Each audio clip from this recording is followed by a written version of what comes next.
Elastic common schema ECS ये एक common definition है set of document fields of data जो कि इलास्टिक सर्च के अंदर यूज होता है।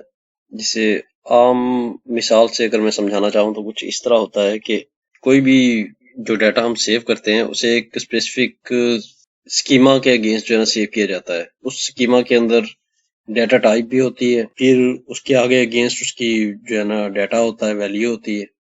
अब डेटा टाइप जो न्यूमेरिक हो सकती है, जेसन हो सकती है, कुछ भी हो सकती है।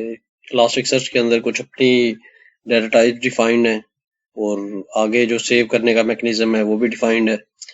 तो इस तरह का जो एक छोटा स्ट्रक्चर होता है उसको हम ECS के नाम से जो है ना कॉमनली जानते हैं। ECS डिजाइन मॉडल जो बेसिकली डिजाइन किया गया था, ये यूनिफॉर्म डाटा मॉडलिंग की सपोर्ट के लिए डिजाइन किया गया था, ताकि आप डाइवर्स सोर्सेज से जो डाटा आ रहा होता है उसे सेंट्रलाइज जगह पे आप जो है ना उसे एनालाइज कर सकें। इसको आम अल्फाज में अगर मैं आपको थोड़ा सा मजीद समझाना चाहूँ तो इस तरह है कि मैं एक एप्लीकेशन पे काम कर रहा था। पॉइंट ऑफ सेल के नाम से एक डिवाइस है जो कि यूरोप में आम है।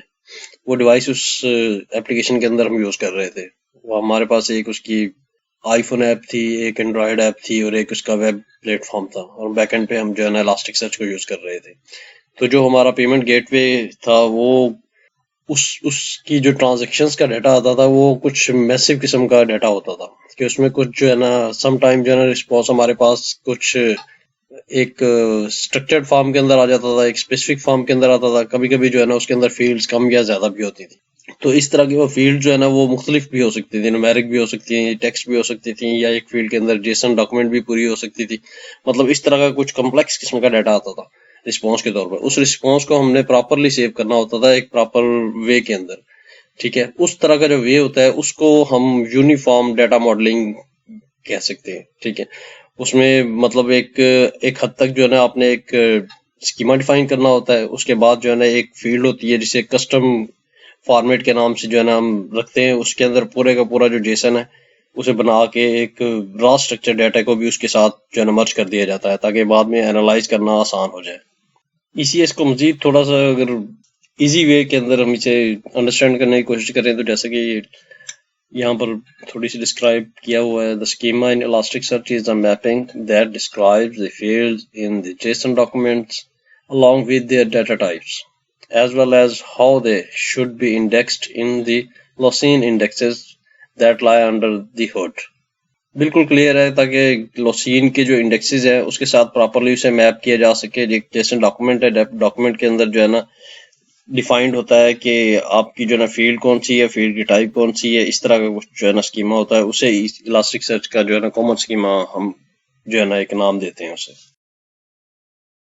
ECS एक नई स्कीमा टाइप भी है और काफी फ्लेक्सिबल भी है और फ्रीक्वेंटली अपडेट भी होता रहता है। मतलब इनपुट जैसे जैसे आती रहती है दोबारा दोबारा आप इसी एक सेम जो डाटा सेट होता है उसे आप अपडेट करते रहते हो। मतलब जैसे एक प्राइमरी रिकॉर्ड होता है एक रो के अंदर, या एक रो के अंदर जो आपने सेव किया होता है एक स्पेसिफिक चंक जिसे कह ले, उसको बार बार अपडेट करना है एक स्पेसिफिक जो है ना स्ट्रक्चर के अगेंस्ट।